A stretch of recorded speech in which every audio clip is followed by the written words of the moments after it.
Mic check, 1, 2, my radio. This is the episode 18, I think it's 18 of my radio. With me, Jackson.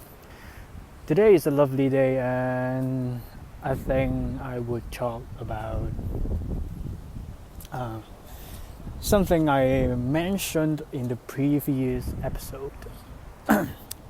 And that is something related to my training. But before that, I want to share something about my courses, my studies, and if you listened to a episode about semester 2, about me talking about what courses I take in this semester, and I mentioned one course called I think it is drones, robotics, and UAV. And by the way, it is a course, and there are lots of topics in those courses. And okay, let's get this straight. I drop it. I dropped the course.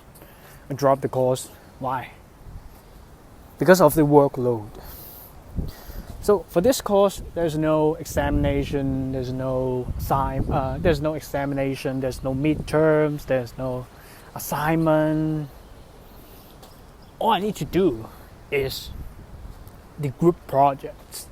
There are 5 group projects covering lots of topics, robotics, drones, etc. And because there's so many group projects, not because it is bad to me, it is just because it is not manageable.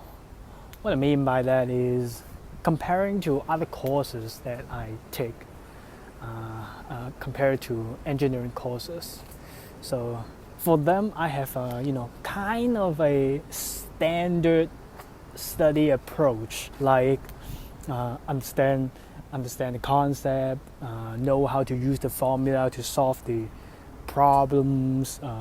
If I don't know, I can look up to YouTube online lectures, reading textbooks, doing tutorial questions.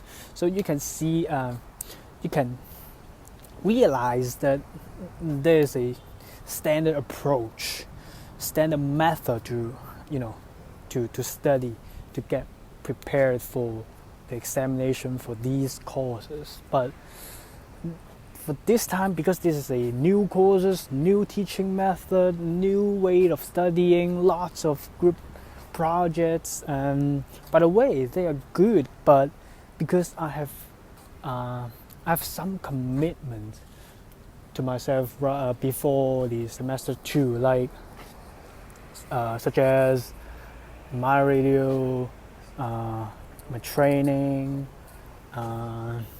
etc.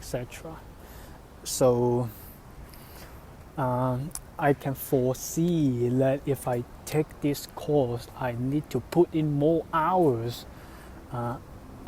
aside from attending lectures. So, which will, may overload myself so that I can't finish what I have committed to myself. So that would be bad. And of course, it has some benefits if I take this course, like the course give me lots of hands-on experience, lots of group projects, so that I can, write something in the resume, talk about it in the job interview, But as I mentioned, because I have made a commitment to myself of some task to do apart from studying, so gotta stick with the plan.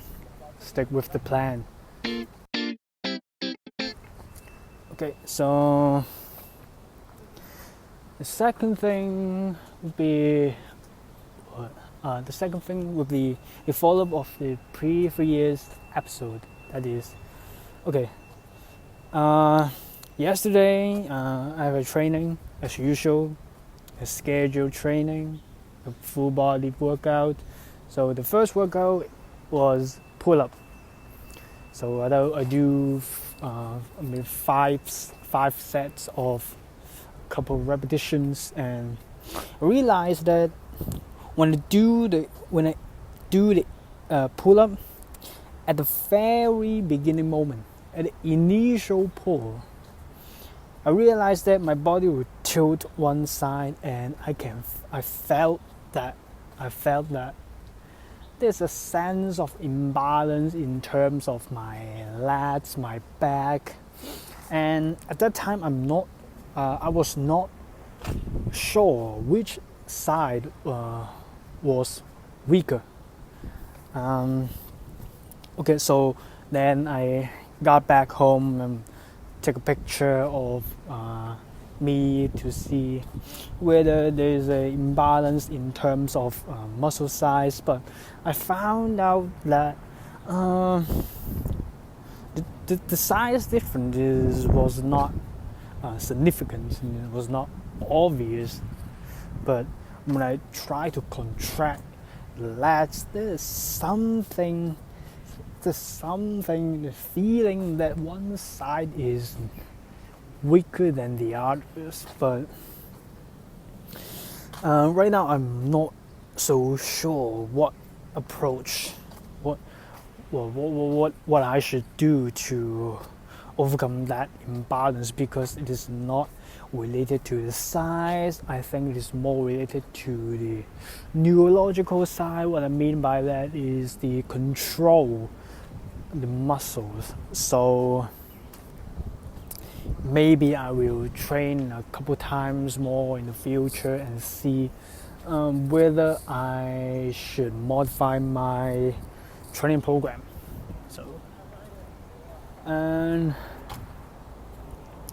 So that's it for today, and hope you guys enjoyed my radio show. See you in the next episode. See ya.